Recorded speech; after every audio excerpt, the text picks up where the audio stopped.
Welcome to Indara Srinivasa Rao YouTube channel. ఈరోజు మనం ముఖ్యంగా ఇప్పుడు మన ఫీల్డ్లో ఈ బీర క్రాప్లో ఉన్నాము. ఇది 1 ఎకరం బీర. చాలామంది అడుగుతున్నారు, సో బీర సాగు గురించి పూర్తి వివరాలు తెలపండి సార్, బీర గురించి వీడియో చేయండి. ముఖ్యంగా ఏంటంటే చాలా విషయాలు తెలిసి ఉంటాయి రైతులకు. నెక్స్ట్ ఏంటంటే బీర పైన పెస్టిసైడ్స్ ఎప్పుడు ఏ మందులు స్ప్రే చేయాలి అనేది కూడా చేయమంటారు.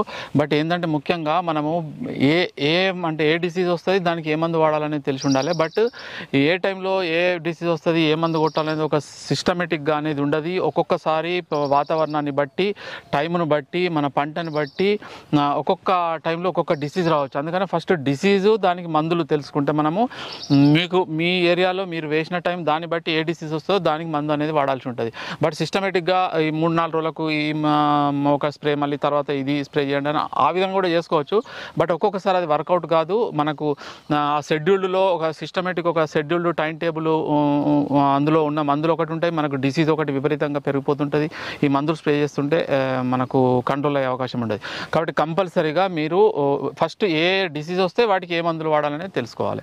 సో ఫస్ట్ మనం జనరల్గా చెప్పినట్లయితే నేను మీకు బీర గురించి వచ్చే డిసీజ్, దానికి ఏ మందులు వాడాలనేది వీలైతే సపరేట్ వీడియో చేస్తాను. ఇందులో కూడా కొంత చెప్పడానికి ప్రయత్నం చేస్తా. పూర్తి వీడియో అంటే కూడా చాలా లాంగ్ అవుతుంది, కొంత టెక్నికల్గా కూడా ఇబ్బంది వీడియో. సో మ్యాక్సిమం ఈ వీడియోలో చెప్తా. ఎవరైతే బీర సాగు చేయాలనుకుంటారో, కాకెర కానీ కూరగాయలు సాగు చేసుకునే రైతులు, ఈ స్టేకింగ్ పద్ధతి చేసే రైతులు కూడా ఈ వీడియోను పూర్తిగా చూడండి, లాస్ట్ వరకు చూడండి, అర్థమవుతుంది. ఏదైనా పాయింట్లు మిస్ అయినా, ఏదైనా చెప్పకుండా కింద కామెంట్లు అడగండి. కొత్త వారు మన ఛానల్ చూసినట్లయితే కింద రెడ్ కలర్ బటన్ ఉంటుంది, సబ్స్క్రైబ్ చేసుకోండి, లైక్ షేర్ చేయండి. కంపల్సరీగా మీకు ఏం కావాలి, ఎటువంటి కంటెంట్ కావాలి, ఏ విషయం కావాలనేది కంపల్సరీగా మీరు కింద కామెంట్లు అడగండి. నేను దానికి సంబంధించిన వీడియోలు చేస్తాను. ఇది 1 ఎకరం బీర. అయితే ఈ ఎకరంలో నేను first starting October first week అట్లా మనము బీర వేయడం జరిగింది. మనకు ఆర్తి అనే విఎన్ఆర్ ఆర్తి వెరైటీ వేయడం జరిగింది. మంచి 10-12 టన్నుల క్రాప్ వచ్చింది. దాదాపు ఒక 2 లక్షల పైన మనకు నికర ఆదాయం రావడం జరిగింది. అది అయిన తర్వాత మళ్ళీ దోస వేయడం జరిగింది, కీర దోస. బట్ వాతావరణము అప్పుడు గాలి దుందు వచ్చి బోర్ ఇబ్బంది అయింది, వాటర్ లేదు, దోస అంతా మనకు క్రాప్ ఫెయిల్ అయిపోయింది. అది దోస తీసి ఇది 3rd క్రాప్గా బీర వేయడం జరిగింది. ఇందులో ఇదే స్టేకింగ్, ఇదే నెట్, ఇదే ఇందులోనే 3rd క్రాప్ బీర. ఇది వచ్చేసి మనకు 17th, ఎప్పుడు May 17th వేయడం జరిగింది. ఈ రోజుకు దాదాపు 32-33 డేస్ క్రాప్ ఇది. ఈ న్యూలు వెరైటీ వచ్చేసి ఈస్ట్ వెస్ట్ కంపెనీకి చెందిన న్యూలు వెరైటీ. ఇది మనకు 40 డేస్ కటింగ్ స్టార్ట్ అవుతుంది, 40-50 డేస్ కటింగ్ ఇస్తుంది, తర్వాత క్రాప్ అయిపోతుంది. తొందరగా కటింగ్ స్టార్ట్ అయితే తొందరగా అయిపోతుంది. బట్ డిసీజ్ రావడం ఇవన్నీ కొంత ఇబ్బంది ఉంటుంది. బట్ మనం కరెక్ట్ స్ప్రేలు చేసుకుంటే కంట్రోల్ అవుతుంది. అయితే ఫస్ట్ స్టార్టింగ్ చూస్తున్నట్లయితే మీరు బీర సాగు చేసేటప్పుడు కంపల్సరీగా ప్లవ్, రోటావేటర్, కల్టివేటర్ వేసుకొని మన సాయిల్ని కరెక్ట్గా తయారు చేసుకొని కంపల్సరీగా వీలైతే మినిమం 4 ట్రాక్టర్ల పశువుల ఎరువు వేసుకోవాలి. ఇంకా వీలుంటే ఇంకా 2-3 ట్రాక్టర్లు, 5-6 ట్రాక్టర్లు కూడా పశువుల ఎరువు వేసుకోవాలి కంపల్సరీగా. పశువుల ఎరువు అనేది మీరు ఆఖరి దుక్కులో వేస్తారా, లేదు అంటే బెడ్ల పైన వేస్తారా అనేది మీ వీలుని బట్టి చూసుకోండి. పశువుల ఎరువు అనేది కంపల్సరీగా మీరు వేసుకోవాలి. దాంతోపాటు బెడ్ల పైన ఎకరాన 2 సింగిల్ సూపర్ ఫాస్ఫేట్, ఒక డిఏపి, హ్యూమిక్ యాసిడ్ ఒక 4-5 కేజీల హ్యూమిక్ యాసిడ్, తర్వాత ఏదైనా 3G గుళికలు ఏమైనా ఉంటే ఒక 4-5 కేజీలు, వీలైతే లేకుంటే లేదు కంపల్సరీ వేపపిండి, ఇటువంటి అన్ని బెడ్ల పైన వేసుకోండి. ఒక 10-20 కిలోల పొటాషు, తర్వాత ఒక 20-30 కిలోలు లేదా ఒక బ్యాగు యూరియా, ఇవన్నీ వేసుకొని మీరు బెడ్ల పైన తయారు చేసుకోండి. అయితే ఇందులో ఏవైనా 1-2 లేకపోవడము, వీలు కాకపోవడం అయినా మీరు వేసుకోవచ్చు, ఇబ్బంది లేదు, కంపల్సరీ అనేం లేదు. మ్యాక్సిమం వేసుకోవడానికి ప్రయత్నం చేయండి. ఈ విధంగా వేసుకొని బెడ్లు తయారు చేసుకోండి కంపల్సరీగా మనకు బెడ్ మేకర్తోని. అయితే ఇందులో బెడ్లను వచ్చేసి మనకు తయారు చేసుకున్న బెడ్కు వచ్చేసి బెడ్ పై నుంచి మళ్ళీ బెడ్ పైకి వచ్చి 5-6 ఫీట్ల దూరం తీసుకోవాలి. ఇందులో 5 ఫీట్లు తీసుకోవడం జరిగింది, 5-6 తీసుకోవచ్చు. మనకు zigzag holes cover mulching paper అనేది దొరుకుతుంది, అది తీసుకున్న బెటరే, మీరు హోల్స్ చేసుకున్న బెటరే. బలమైన భూమి అయితే మీరు 1.5 ఒక సీడ్ పెట్టుకోవచ్చు, లేదు అంటే ఫీటుకు ఒక సీడ్ అనేది విత్తనం పెట్టుకోవచ్చు 1 ఎకరంలో. ఆ విధంగా 1.5 మొక్కకు వస్తుంది. మనకు బెడ్ టు బెడ్ వచ్చేసి 5-6 ఫీట్లు వస్తుంది. ఈ విధంగా చేసుకోవాలి. కంపల్సరీగా విత్తనాలు అనేటివి డెన్సిటీ మెయింటైన్ చేయాలి. ఎన్ని విత్తనాలు ఎన్ని మొక్కలు అంతా రావాలి. మరి ఎక్కువ తక్కువ అటు ఇటు ఇబ్బంది అయినా మనకు క్రాప్ ఈల్డింగ్లో మనకు ఇబ్బంది అయ్యే అవకాశం ఉంటుంది. కాబట్టి కరెక్ట్ మెయింటైన్ చేయాలి. సో వెరైటీస్ మీకు వీలుని బట్టి వేసుకోండి. నావీ బాగానే ఉంటుంది ఇది, తర్వాత మనకు ఈస్ట్ వెస్ట్ వాళ్ళది, తర్వాత ఇది న్యూలు బాగానే ఉంటుంది, విఎన్ఆర్ ఆర్తి, నెక్స్ట్ విఎన్ఆర్లో 4-8 సంథింగ్ ఒకటి కొత్తగా వచ్చింది, అది కూడా బాగానే ఉంటుంది. ఏదైనా మీరు చూజ్ చేసుకోవచ్చు వీలుని బట్టి, మీకు ఆ కాయ సైజు, పొడవు, కలర్ని బట్టి మీ మార్కెట్ని దృష్టిలో పెట్టుకొని ఈ విధంగా మనము సీడ్ అనేది వేసుకోవాలి. ఇక్కడ మీరు చూసేది ఇది ఇది నెట్ మీకు ఈ నెట్ అనేది నైలాన్ నెట్, ఇది మంచి స్ట్రాంగ్ ఉంటుంది. ఇది ఎకరాన 12 kgs పడుతుంది. 1 kg వచ్చేసి 720 750 అట్లా ఉంటుంది రేంజ్. దాదాపు 12 నుండి 13 kgలు నెట్ ఒక ఎకరాన సరిపోతుంది. ఈ నెట్ వేసుకుంటే మీకు ఈ దారాలు తాళ్ళు ఇవంతా ఇబ్బంది ఉండదు. నెట్ అనేది వేసుకోండి. నెక్స్ట్ ఈ బొంగులు మీకు, నాకైతే ఈ బొంగులు ఇక్కడ కొద్ది దగ్గర ఫారెస్ట్ అది కాబట్టి 25 రూపాయలు అట్లా పడ్డది బొంగు. మీకు దాదాపు 40-50 రూపాయలు పడవచ్చు. కొద్దిగా స్ట్రాంగ్ కూడా ఉంటాయి. అవి నాకు 25 రూపీస్ పడ్డది. మీ ఏరియాలో దొరికే వాటిని బట్టి రేట్ని బట్టి ఉంటాయి. ఇవి బొంగులు వచ్చేసి మనకు మళ్ళీ తర్వాత వచ్చేసి స్టేకింగ్, ఇది వైరు, ఇది మనకు నైలాన్ ఏదైనా వైర్ స్టేకింగ్ వైర్ కట్టుకోవచ్చు, లేదా జియో వైర్ కట్టుకోవచ్చు, ఏదైనా కట్టుకోవచ్చు. 3 వరుసల్లో కట్టుకోవాలి. ఇది హైట్ వచ్చేసి మనకు 7.5 feet, మనకు 8 feet ఉండాలి. ఈ బొంగు వచ్చేసి 1 feet లోపలికి పోయినా మనకు 6.5 feet ఉంటుంది. 6 feet అయితే కంపల్సరీ మనకు ఉండాలి. ఎందుకంటే 6 feet వరకు మనకు మొక్క అనేది పోయే అవకాశం ఉంటుంది. ఇది మనకు బొంగులు ఇవి. అయితే దాదాపు ఎకరంలో మీకు బొంగుకు బొంగు అంటే ఒక కట్టెకు స్టిక్, కట్టెకు 6 feet కనుక తీసుకున్నట్లయితే 1400 చేంజ్ 1500 బొంగులు పడతాయి. అదే మీరు 6 feet కనుక బొంగు 6 feet కనుక తీసుకుంటే 6 feet తీసుకుంటే 1400 చేంజ్ పడతాయి. 10 feet తీసుకుంటే కనుక మీకు 850-900 బొంగులు పడతాయి ఎకరాన. నేను 10 feet తీసుకున్నా, కొంత మనకు ఇన్వెస్ట్మెంట్ ఎక్కువ అవుతుంది, అంత పెద్ద ఇబ్బంది కాదని మీ వీలుని బట్టి మీరు తీసుకోండి. ఇది బొంగులు, వీటికి రేటు, తర్వాత నెట్టు. ఈ విధంగా స్టేకింగ్ అనేది చేసుకోవాలి. కంపల్సరీగా స్టేకింగ్ అనేది ఉండాలి. స్టేకింగ్ లేకుంటే తీగజాతి కూరగాయల్లో దిగుబడి రాదు, కాయ క్వాలిటీ అనేది రాదు. ఇది నెక్స్ట్ వచ్చేసి మనకు ఇది 4 నుండి 5 రోజులు, దాదాపు 4th డే మనకు వర్షాకాలం కాబట్టి 4th డేనే మనకు అంటే మనకు మొలకొచ్చింది, జర్మినేషన్ వచ్చేసింది, 100% జర్మినేషన్ ఉంది, ఇబ్బంది లేదు అందులో. మనము కంపల్సరీగా ఇది స్ప్రేలును ఫెర్టిగేషన్, ఈ ఫెర్టిగేషన్ అనేది ఫస్ట్ మనం చూసినట్లయితే ఫస్ట్ మీరు ఎరువులు ఇచ్చిన తర్వాత బెడ్ పైన మీరు ఈ ఫెర్టిగేషన్ అనేది మనం కంపల్సరీగా ప్రతి 3 నుండి 4 రోజులు ఒక్కొక్కసారి ఫెర్టిగేషన్ ఇచ్చుకోవాలి. ఫెర్టిగేషన్ అనేది ఒక 10 రోజుల తర్వాత నుండి స్టార్ట్ చేయాలి. 10-12 రోజుల తర్వాత. ఆ 12 రోజుల లోపు కనుక మొక్క గ్రోత్ తక్కువగా ఉండి, లేదు సమ్మర్లో వేసిండ్రు, చలికాలం వేసిండ్రు, గ్రోత్ తక్కువ ఉందంటే ఒక 2-3 డ్రించింగ్లు చేసుకోవాలి. డ్రించింగ్ అంటే ఏంది అనేది చెప్పడం జరిగింది. మీరు ఒక మొక్క మొదళ్లలో 1261 కానీ హ్యూమిక్ యాసిడ్ పోయడము 100 ml ప్రతి మొక్క దగ్గర. ఈ విధంగా మీరు డ్రించింగ్ చేసుకుంటే గ్రోత్ అనేది తొందరగా వస్తుంది. లేదా అవసరం లేదనుకుంటే 12 రోజుల నుండి ప్రతి 3-4 రోజులకు ఒకసారి 3 నుండి 4 kgలు, వీలైతే కటింగ్ అప్పుడు 5 kgలు మీరు వాడే ఎన్పికే ఫెర్టిలైజర్స్ క్వాలిటీ మీద మీరు ఈ కేజీలు అనేది ఆధారపడి ఉంటుంది. 3 నుండి 5 kgల వరకు మీరు ప్రతి ఎకరంలో ఇచ్చుకోవాల్సి ఉంటుంది. ఏది డ్రిప్లో మనకు ఎన్పికే ఫెర్టిలైజర్లు ఏవేవి ఎప్పుడు ఇచ్చుకోవాలనేది సపరేట్ వీడియో చేసిన, ఆ లింక్ వీలైతే ఇస్తే చూడండి. అయినా ఇంకోసారి చెప్తా ఈ వీడియోలో. 1261 స్టార్టింగ్ మనకు మొగ్గ పూత ఖాతా స్టార్ట్ అయ్యే వరకు 1261 ఇచ్చుకోండి, 9919 ఇచ్చుకోండి, లేదా 0052 34 అది ఒకటి ఇచ్చుకోండి. ఇవి ఈ 3 రకాల ఎరువులు మీరు ఆల్టర్నేట్గా మీరు 3-4 డేస్కి ఒకసారి ఇచ్చుకోవచ్చు. తర్వాత పూత ఖాతా స్టార్ట్ అయినాక 0050 0050 తర్వాత 13045 అనేవి 2 రకాలు ఇచ్చుకోవచ్చు. మధ్యలో 0052 34 కూడా మధ్యలో ఒకసారి ఇచ్చుకోవాలి, ఎందుకంటే పాస్పరస్ కూడా అవసరం ఉంటుంది కాబట్టి. ఈ విధంగా 3-4 రోజులకు ఒకసారి 3 నుండి 5 kgల వరకు ఎరువులు మీరు మొత్తం క్రాప్ అయ్యే వరకు ఇచ్చుకోవాలి. ఎప్పుడైతే కటింగ్ స్టార్ట్ అవుతుందో ఆ కటింగ్ స్టార్ట్ అయినప్పుడు మాత్రము కొంత 1 kg to 2 kg ఎక్కువ ఇచ్చుకోవాలి. ఇవి ఎన్పికే ఫెర్టిలైజర్స్ నేను చెప్పేటి. ఎన్పికే ఫెర్టిలైజర్స్ కాకుండా మనకు వచ్చేసి మిగతా ఎరువులు కూడా ఉంటాయి. మనకు కాల్షియం, మెగ్నీషియం, సల్ఫర్, మైక్రోన్యూట్రియన్స్ ఇవి కూడా క్రమం తప్పకుండా కంపల్సరీగా ఇచ్చుకోవాల్సి ఉంటుంది. సో ఈ మెగ్నీషియం సల్ఫేట్ అనేది కంపల్సరీగా ఒక వారంకు 10 రోజులకు ఒక 4 kgలు 5 kgలు, తర్వాత 10 రోజులు 12 రోజులకు ఒక 4 నుండి 5 kgల కాల్షియం నైట్రేటు, తర్వాత వీలైతే సల్ఫరు లేకుంటే జింక్ సల్ఫేటు ఒక 3 నుండి 4 kgలు ఇవి కూడా కంపల్సరీగా ఇచ్చుకోండి.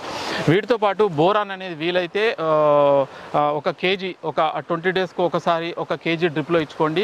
లేదు ఒక స్ప్రే ఆల్టర్నేట్ స్ప్రేలో 10 రోజులకు వారం రోజులకు ఒక 2 grams per liter బోరాన్ అనేది కంపల్సరీ స్ప్రే చేసుకోవాలి. బోరాన్ చాలా ఇంపార్టెంట్ తీగజాతి కూరగాయలలో. ఈ విధంగా ఇచ్చుకోవాలి. దీంతో పాటు మనము స్ప్రేలలో కానీ మధ్యలో కానీ ప్లాంట్ గ్రోత్ ప్రమోటర్స్ అనేది వాడాలి. ఏమంటే ప్లాంట్ గ్రోత్ అనేది వస్తుంది, తొందరగా పెరగడానికి అవకాశం ఉంటుంది. ఎందుకు అందులో ఎమినో యాసిడ్స్, తర్వాత ఫల్విక్ యాసిడ్, జిబరిలిక్ ఇటువంటి యాసిడ్లు ఉంటాయి కాబట్టి గ్రోత్ తొందరగా వస్తాయి. దీంతోపాటు మైక్రో న్యూట్రియన్స్ అనేది స్ప్రే చేసుకోవాలి. అంటే జింకు, తర్వాత బోరాను, కాల్షియము, వెనిడియము, సిలికాను, కాపరు, ఇవన్నీ రకాల మైక్రో న్యూట్రియన్స్ ఉంటాయి. 15 రకాల మైక్రో న్యూట్రియన్స్ నానో గోల్డ్ అనేది వాడడం జరుగుతుంది. మన పిల్లో ఎక్సలెంట్ రిజల్ట్ ఉంటుంది. నానో గోల్డ్ 15 రకాల మైక్రో న్యూట్రియన్స్ ఉంటాయి. అవి మీరు ప్రతి 10-15 రోజులకు 1 లీటర్ ఎకరాన ఇచ్చుకుంటే మీకు సరిపోతుంది. అంటే ఈ ఫెర్టిగేషన్లో ఇన్ని రకాలు మీరు క్రమం తప్పకుండా ఒక షెడ్యూల్డ్ మాదిరిగా మీరు ఎరువులు ఫెర్టిలైజర్స్ ఇచ్చుకున్నప్పుడు మాత్రమే మంచి దిగుబడి పొందే అవకాశం ఉంటుంది. సో నెక్స్ట్ మనకు వచ్చేసి మనకు ఇది ఫెర్టిగేషన్ తర్వాత వచ్చేసి మనకు పైన స్ప్రేలు పెస్టిసైడ్స్. అంటే ముఖ్యంగా మనం ఎంత ఫెర్టిగేషన్ ఇచ్చి మనం ఎంత ఇదైనా మనకు కంపల్సరీగా అది పైన స్ప్రేలు కానీ అంటే మనకు ఇన్సెక్టిసైడ్స్ పెస్ట్ని ఎంత కంట్రోల్ చేస్తామో మనకు అంత కరెక్ట్గా క్రాప్ తీసుకోగలుగుతామో దిగుబడి వస్తున్నది, మనకు కంపల్సరీ దిగుబడి వస్తుంది. కాబట్టి కంపల్సరీగా స్ప్రేలు అనేటివి మనము 10 అంటే 2 ఆకుల దశ వచ్చిన తర్వాత అంటే 10 నుండి 12 రోజుల నుండి, లేదు 2 ఆకులు 4 రోజులకు జర్మినేషన్ 4 డేస్కి వచ్చిన తర్వాత 8-10 రోజుల నుండి కంపల్సరీగా స్ప్రేలు అనేటివి ప్రతి 4 రోజులకు ఒక స్ప్రే చేయాలి కంపల్సరీగా బీరలో. ఫస్ట్ స్టార్టింగ్ వచ్చేసి కొద్దిగా మామూలుగా ఒక 1-2 స్ప్రేస్ మామూలు స్ప్రేలు అయినా సరిపోతాయి. తర్వాత ఎట్లయితే మనము 15 డేస్ దాటిందో మొక్క 15 డేస్ దాటిన తర్వాత మంచి బ్రాండ్ మంచి స్ప్రేలు అనేటివి చేయాల్సి ఉంటుంది. లేకపోతే మామూలు వాటికైతే కంట్రోల్ కాదు పెస్ట్ అనేది. ముఖ్యంగా బీర అనేది చాలా సెన్సిటివ్ క్రాప్. కాబట్టి ఫస్ట్ స్టార్టింగ్లో వచ్చేసి మనం ఇప్పుడు ఇది దాదాపు 32-33 రోజుల బీర తోట. ఇందులో దాదాపు 12 డేస్ ఫస్ట్ వరకు అయితే మనం ఏం స్ప్రేలు ఇవ్వలేదు. 12 డేస్ నుండి స్ప్రేలు స్టార్ట్ చేసినామంటే దాదాపు 20-22 డేస్ అంటే దాదాపు ప్రతి 4 డేస్కి స్ప్రే చేసిన నేను 5 నుండి 6 స్ప్రేలు చేయడం జరిగింది. నేను చేసిన స్ప్రేలు ఫస్ట్ వచ్చేసి ఎస్టామిప్రిడ్ 20% అనేది స్ప్రే చేసిన, అందులో కంపల్సరీగా వేప కషాయం అనేది కలపడం జరిగింది. సో ఫస్ట్ ఈ స్ప్రేల కంటే ముందు నేను కొన్ని విషయాలు అంటే ముఖ్యంగా ఇంపార్టెంట్ ప్రతి ఒక్క రైతు పాటించాలి. ఈ స్టిక్కీ మనకు yellow colour blue colour sticky pods కంపల్సరీగా పెట్టుకోవాలి. వేప కషాయం కంపల్సరీగా వాడాలి. తర్వాత సోలార్ లైట్ ట్రాప్ అనేది వాడాలి. తర్వాత వచ్చేసి 4th వన్ వచ్చేసి మనకు ఈ పండు ఈగ ఫ్రూట్ ఫ్లై ట్రాప్స్ అనేది వాడాలి. ఇవి తూచ తప్పకుండా ప్రతి రైతు ఇవి కంపల్సరీగా వాడాలి. వాడిన తర్వాత మనకి ఇప్పుడు నేను ఇందులో చేసిన స్ప్రేలో ఎస్టామిప్రిడ్ ఒక స్ప్రే, దాంట్లో వేప కషాయం కలపడం జరిగింది, మైక్రో న్యూట్రియంట్స్ కలపడం జరిగింది, ఈ 3 స్ప్రేలు, దాంతోపాటు సాఫ్ ఫంగిసైడ్ ఒకటి, ఇవి కలిపి స్ప్రే చేసిన. దాదాపు 2-3 స్ప్రేల కంటే ఎక్కువ కలపొద్దు, బట్ నేను ఇవి 4 కలిపి స్ప్రే చేయడం జరిగింది ఫస్ట్. సో తర్వాత వచ్చేసి మనకు ఇంకా 4 స్ప్రేలలో నేను అంటే డిసీజ్ ఏది ఉంది దాన్ని బట్టి నేను స్ప్రే చేయడం జరిగింది. ఒకసారి ఆంట్రాకోల్ ఫంగిసైడ్ ఏదైనా మనకు ఈ డౌనీ మిల్డ్ కానీ ఏదైనా ఎటువంటి ఫంగల్ ఎఫెక్ట్ ఉంటే తక్కువ చిన్న స్ప్రేలు ఉంటే అయిపోతుంది అన్నట్టు దానికి కానీ మనము ఆంట్రాకోల్ అనేది వాడడం జరిగింది. తర్వాత వచ్చి పెగాసిస్ స్ప్రే చేసిన నెక్స్ట్ స్ప్రేలో పెగాసిస్ ఆంట్రాకోల్. అప్పటి వరకు పురుగు ఏం లేదు, పురుగు ఉంటే అదే మీరు పురుగు మందు కంపల్సరీ యాడ్ చేయాల్సి ఉంటుంది, కొరాజిన్ కానీ యాంప్లిగో కానీ.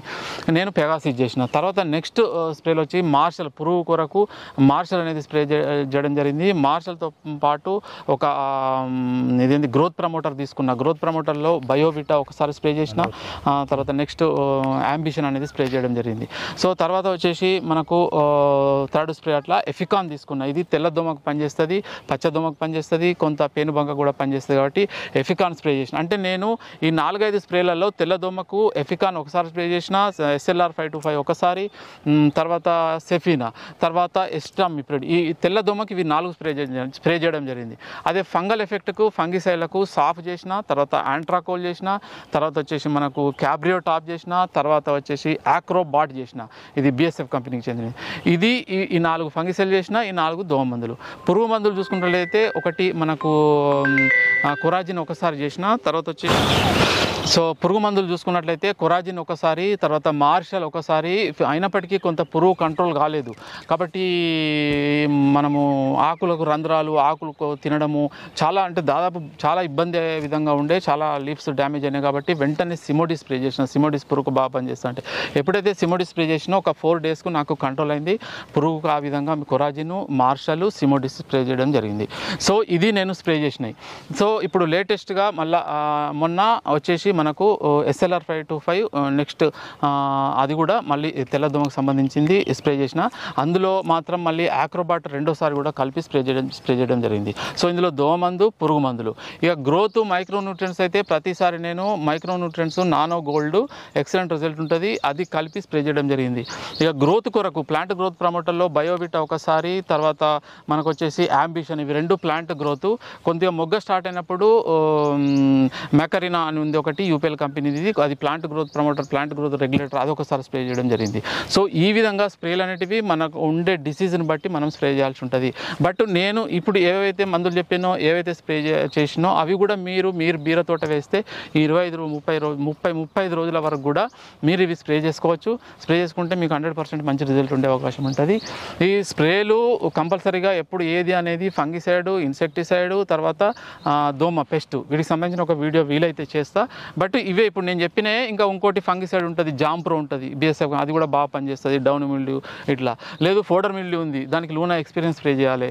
తర్వాత డౌన్ మిల్డ్యూకు మనకి ఇంకా ఎక్సలెంట్ రిజల్ట్ వచ్చేది కార్బిరేట్ టాప్, వీటితో కంట్రోల్ కాకుంటే తర్వాత ప్రొఫైలర్ ఉంటుంది బేయర్ కంపెనీకి చెంది, అది స్ప్రే చేయాలి. సో ఈ విధంగా మనము ఉన్న డిసీజ్ని బట్టి మన స్ప్రేలు అనేవి ఉండాలి. ఈ ప్రతి స్ప్రేలో వేప కషాయం అనేది లేదు, మీకు వీలైతే వేప నూనె కంపల్సరీగా కలుపుకొని స్ప్రే చేయండి. దాదాపు ప్రతి 4th డే కాకుండా ఒక ఆల్టర్నేట్, ఒక గ్యాప్ ఇవ్వండి. ఒక స్ప్రేలో వేప కషాయం కలిపిన ఇంకో స్ప్రేలో కలపకండి, మళ్ళీ నెక్స్ట్ స్ప్రేలో కలపండి. ఈ విధంగా వేప కషాయం, వేప నూనె కలపడం వల్ల ఏమవుతుందంటే, ఏదైనా ఒకటి వేప కషాయం లేదా వేప నూనె, ఈ పురుగులు పెట్టే గుడ్లు అనేది చనిపోవడం జరుగుతుంది. ఎప్పుడైతే గుడ్లు చనిపోతాయో మనకు పురుగు అనేది తొందరగా రాదు, వస్తుంది. బట్ ఒక 10 రోజులు 15 రోజులకు వచ్చేది ఒక 20 రోజులకు రావచ్చు. కొంత లైఫ్ టైం అనేది గ్యాప్ అనేది పెరిగే అవకాశం ఉంటుంది. కాబట్టి ఈ విధంగా మీరు ఈ పెస్ట్ అటాక్, పెస్ట్ వాటిని కంట్రోల్ చేసుకోవచ్చు. సో ఇది బీరకు సంబంధించిన వీడియోలో మీకు డీటెయిల్స్ అంటే 80% డీటెయిల్ చెప్పినా ఇంకా కొన్ని మిస్ అయి ఉంటే నేను నెక్స్ట్ వీడియోలో చెప్తా. చాలామంది అడుగుతున్నారు వీడియో చేయమని, వీలవుతలేదు కొన్ని పనుల కారణంగా. సో ఇవి పెస్ట్ ఫెర్టిలైజరు, మనకు పెస్ట్ వేసుకునేది దూరం. అయితే విత్తనాలు, సీడ్ అనేటివి ఒక ఎకరంలో 600, 700, 800 గ్రాములు పడతాయి. మనం తీసుకునే డిస్టెన్స్ని బట్టి, మనం వేసే సీడ్ని బట్టి మీకు ఇబ్బంది లేదు. మీరు చెప్పిన గ్యాప్ తీసుకొని, హోల్స్ ఎన్ని ఉన్నాయో లెక్క పెట్టుకొని ఆ విధంగా మీరు సీడ్ తీసుకోండి. ఒక ప్యాకెట్ వచ్చేసి మనకు 50 గ్రాముల ప్యాకెట్లో 330 సీడ్ అనేది ఉంటుంది. ఆ విధంగా ఎన్ని ప్యాకెట్లు పడతాయి అనేది చూసుకోండి. ఇందులో మాత్రం నాకు ఎకరం కొద్దిగా తక్కువ అటు ఉంటుంది. 12 నుండి 13 ప్యాకెట్లు నాకు పట్టడం జరిగింది. ఒక ప్యాకెట్లో 300 నుండి 330 సీడు. దాని రేట్ వచ్చేసి కంపెనీని బట్టి డిఫరెంట్ ఉంటుంది. 650 నావి ఉంది, అది 900, 850 ఉంటుంది. ఇది మనకు వచ్చేసి 750 సంథింగ్ ఎంతో అయింది. ఇది న్యూలు, ఈస్ట్ వెస్ట్. సో దాన్ని బట్టి VNR అయితే మనకు 650, 700 అట్లా డిఫరెంట్ రేట్స్ ఉంటాయి. మీ లోకల్ దాన్ని బట్టి తీసుకోవచ్చు. సో ఇది మనకు నెక్స్ట్ వచ్చేసి ఫైనల్గా దిగుబడి అనేది బీరలో 10 టన్నులు తీసిన వాళ్ళన్నారు, 5 టన్నులు తీసిన వాళ్ళన్నారు, 15 టన్నులు తీసిన వాళ్ళన్నారు. ఈ అడ్డు పందిరి పోల్స్, సిమెంట్ పోల్స్ని అయితే 20-23 టన్నులు తీసిన వాళ్ళు కూడా ఉన్నారు. దిగుబడి అనేది మనం వేసిన టైము, వాతావరణము, ఇచ్చే ఫెర్టిగేషను, రైతు యొక్క అనుభవము, ఈ 4 విషయాల మీద దిగుబడి అనేది ఆధారపడి ఉంటుంది. మినిమము కొత్త వారైనా ఎవరైనా మినిమము మంచి ఫెర్టిగేషన్ ఇచ్చి డ్రిప్పు, మల్చింగ్ ఈ విధంగా స్టేకింగ్ పద్ధతిలో చేసుకున్నట్లయితే ఒక 10 టన్నుల దిగుబడి అనేది తీసుకునే అవకాశం ఉంటుంది. మినిమం నేను చెప్పేది 12-13 టన్నులు కూడా తీసుకోవచ్చు. మీకు వాతావరణం కలిసి వస్తే 15 టన్నులు కూడా తీసుకోవచ్చు. ఇది ఇక వేసే టైం అంటే 12 నెలల్లో ఎప్పుడైనా బీర అనేది సాగు చేసుకోవచ్చు.